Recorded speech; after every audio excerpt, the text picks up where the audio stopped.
वो आदमी पाठ करने लग गया। फिर जैसे ही तेल खत्म होने को आया, उसने लाकर और तेल भर दिया।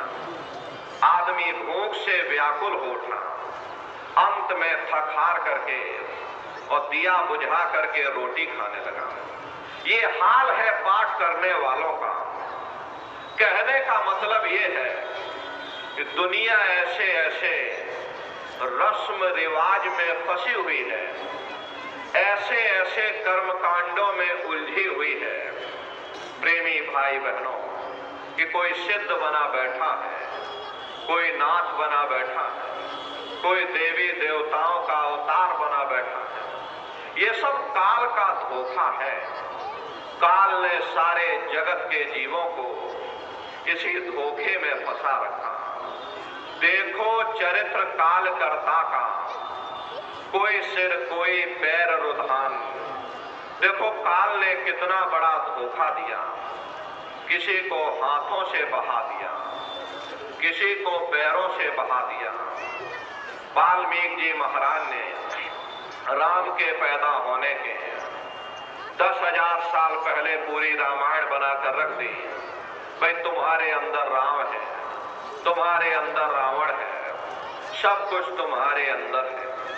काल भगवान ने देखा किसने तो मेरा भेद उजागर कर दिया, तो उन्होंने बड़ी होशियारी के साथ बाहर राम बना दिए, बाहर रावण बना दिया, ताकि कोई अंदर ना आने पाए। सब बाहर ही बाहर दुनिया में भटकते रह जाएं। भटक भटक भटकाया सब जग, कोई न लगया ठौर ठिकान।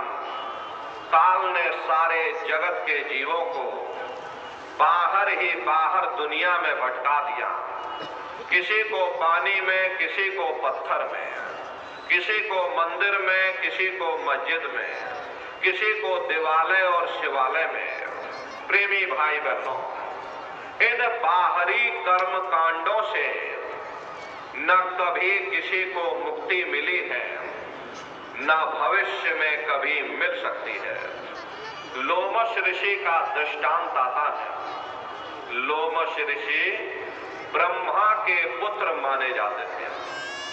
लोमश ऋषि अपने पिता यानी कि ब्रह्मा से पूछते हैं कि पितु से पूछ मुक्ति की बाता, और गंगा का फल कहो विधाता। कि हे पिताजी, मुक्ति कैसे मिलेगी, क्या किया जाए, कैसे किया जाए, जरा हमको दया कृपा करके समझाइए कि हमें मुक्ति कैसे प्राप्त होगी। तब लोमश ऋषि के पिता यानी कि ब्रह्मा उनको जवाब देते हैं कि गंगा का फल भाग्य सुनाई, और गंगा आदि मुक्त की दाई। कि हे लोमश ऋषि, तुम जाओ जाकर गंगा जी में स्नान करो। जो कोई गंगा स्नान करेगा उसे सहज में मुक्ति मिल जाएगी। जाओ तुम यह काम करो जाकर के, तुम्हें सहजता से यानी सरलता से तुम्हें मुक्ति प्राप्त होगी। तब लोमश ऋषि कहते हैं कि सहस एकादश गंगा नहाया, जासे जौन मोक्ष का पाया। कि हे पिताजी, मैंने सहस्त्रों वर्षों तक यानी हजारों हजार वर्षों तक गंगा जी में स्नान किया, गंगा जी में डुबकी लगाई, और बड़ी श्रद्धा और आस्था के साथ में डुबकी लगाई। लेकिन मुझे फल क्या मिला? जब मेरी मृत्यु हो गई तो मत्स्य मुझे मछली की योनि में डाल दिया। अनेक जीव मार मोहे खाया, ऐसे बहुत बहुत दुख पाया। जब मुझे मछली की योनि मिल गई तो अनेकों अनेक जल के जीवों ने मुझे मार मार करके खाया। मुझे कितनी तकलीफ हुई, कितनी मुझे पीड़ा हुई, इसका मैं वर्णन नहीं कर सकता। और हे पिताजी, एक नहीं जय जय तीर्थ सबय नहाए, जल जीव जौनि माहि भरमाए। कि जितने भी तीर्थ थे सभी जगह जाकर मैंने स्नान किया, जल में आशा बांधी तो जल में मुझे वास मिल गया। जहां आशा तह वासा, तो जल में मैंने आशा बांधी तो जल में मुझे वास मिल गया, लेकिन मुझे मुक्ति नहीं मिली। इसलिए हे पिताजी, ऐसी जुक्ति मुक्ति बतलाओ, भवजल पार उतर के जाओ। कि ऐसी जुक्ति, ऐसी मुक्ति का रास्ता हमको बतला दीजिए, जिससे हमारी ये जीवात्मा सदा सर्वदा के लिए इस भवसागर रूपी समुद्र से पार हो जावे। हे पिताजी, दया कृपा करके मुझे कोई ऐसा उपाय, ऐसी साधना, ऐसा तरीका हमको समझा दो जिस पर चल करके हमारी जीवात्मा का कल्याण हो जावे। तब लोमश ऋषि के पिता यानी ब्रह्मा उनको जवाब, बड़ी श्रद्धा और आस्था के साथ में उसकी परिक्रमा लगाई, बड़ी श्रद्धा और आस्था के साथ में मैंने दिया भी रखा, लेकिन मुझे फल क्या मिला? जब मेरी मृत्यु हो गई तो मुझे वृक्ष की योनि में डाल दिया। पीपर पूजा वर्ष हजारा, ताको सुन वर्तंत निवारा। कि हे पिताजी, मैंने हजारों हजार वर्षों तक पीपर की भी पूजा की, पीपर की भी परिक्रमा लगाई, पीपर पर भी जल चढ़ाया, मैंने पीपर में अपनी आशा बांधी तो मुझे उसी में वास मिल गया। इसलिए हे पिताजी, दया कृपा करके मुझे ऐसा रास्ता बतला दो, ऐसी जुक्ति बतलाओ जिससे मेरी जीवात्मा का कल्याण हो जावे। तब लोमश ऋषि के पिता यानी ब्रह्मा उनको जवाब देते हैं कि हे लोमश ऋषि, एकादशी करो तुम जाई, याते मुक्ति सहज में पाई।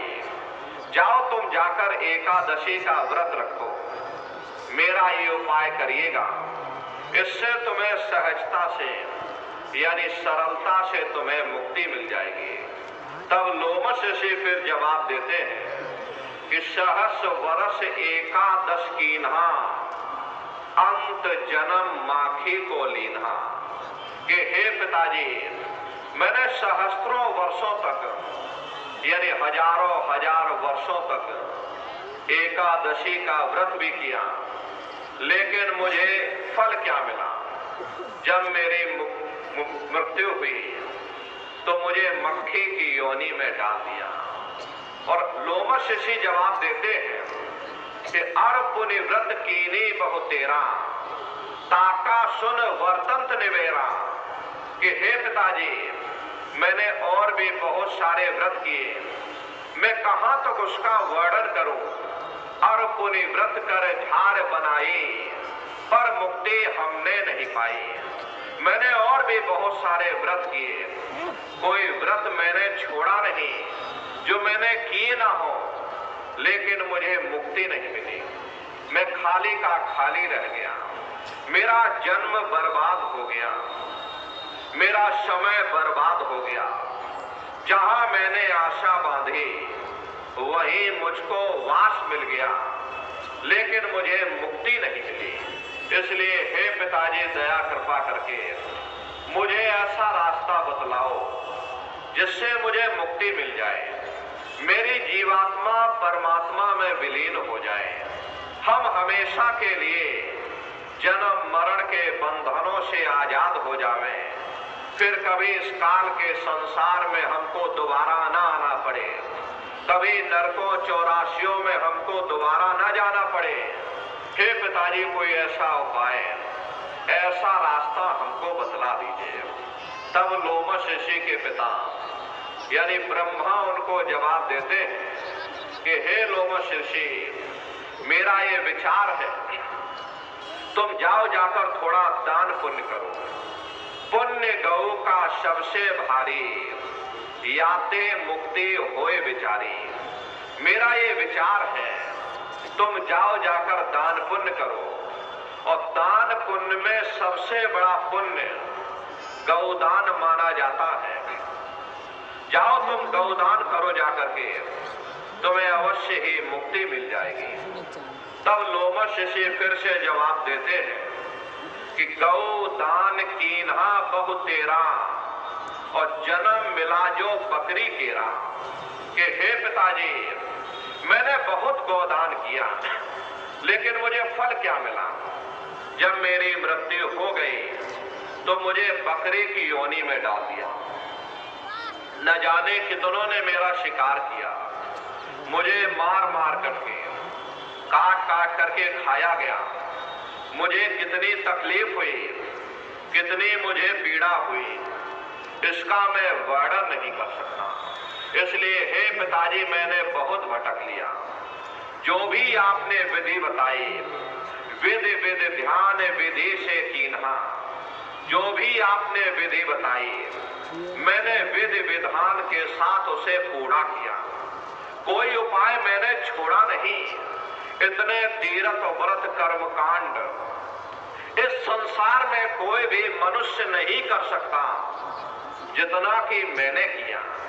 लोमश ऋषि संसार के लिए उदाहरण बन रहे और साफ शब्दों में कह रहे कि इतना तीर्थ व्रत कर्म कांड इस संसार में कोई भी मनुष्य नहीं कर सकता जितना कि मैंने किया, लेकिन मुझे फल कुछ नहीं मिला। मैं खाली का खाली रह गया। जहां मैंने आशा बांधी वहीं मुझको वास मिल गया, लेकिन मुझे मुक्ति नहीं मिली। इसलिए हे पिताजी, मैंने बहुत भटक लिया, बहुत मेरा समय बर्बाद हो गया। मुझे दया कृपा करके ऐसा